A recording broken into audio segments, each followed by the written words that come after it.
Paytm का stock got listed in 2001, लगभग 2000 रुपए के आसपास का स्टॉक था। अगले 2.5 साल में स्टॉक की कीमत लगभग 80% क्रैश हो गई। इसके दो सबसे बड़े रीजन थे। सबसे पहला रीजन तो ये था कि कंपनी की वैल्यूएशंस बहुत ज्यादा हाई थी। आप 1 लाख करोड़ के मार्केट कैप के साथ अपना आईपीओ लेके आ रहे हो और कंपनी प्रॉफिट क्या कमा रही है उस समय, लॉस ऑफ 2500 करोड़। ऐसी कंपनी को इतनी हाई वैल्यूएशन कैसे जस्टिफाई करेंगे? आप नहीं कर सकते थे। इसीलिए कंपनी का स्टॉक लगातार क्रैश हुआ। इसके अलावा दूसरा एक और बहुत बड़ा मेजर रीजन था, वो था रेगुलेशन। देखिए, पेटीएम ना एक स्टार्टअप कंपनी है और स्टार्टअप कंपनी का जो माइंडसेट होता है ना, वो ग्रोथ का माइंडसेट होता है।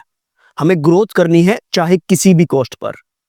लेकिन शायद पेटीएम भूल गया कि वो किस सेक्टर में ऑपरेट करते हैं। वो ऑपरेट करते हैं फाइनेंस सेक्टर में। That is one of the most regulated sector in our country. RBI की तीखी नजर पेटीएम के ऊपर थी। पेटीएम का जो पेमेंट बैंक का लाइसेंस था वो ऑलमोस्ट कैंसिल हो गया। इनका वॉलेट बिजनेस खत्म हो गया। इनका फास्टैग का बिजनेस खत्म हो गया।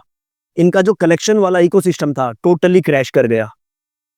जो कुछ भी कंपनी के साथ गलत हो सकता था वो हुआ, thanks to regulations from RBI.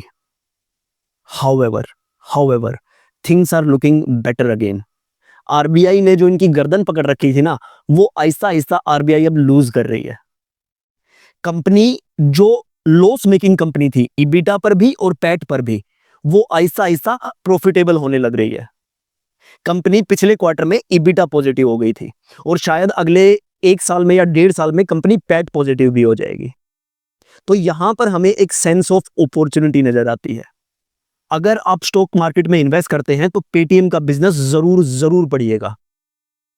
मैंने पेटीएम के ऊपर एक डिटेल्ड वीडियो बनाई है जहां पर मैंने इनका पूरा बिजनेस डिस्कस किया है, इनकी वैल्यूएशंस डिस्कस की हैं। अगर आप इंटरेस्टेड हैं तो डिस्क्रिप्शन में क्लिक कर सकते हैं।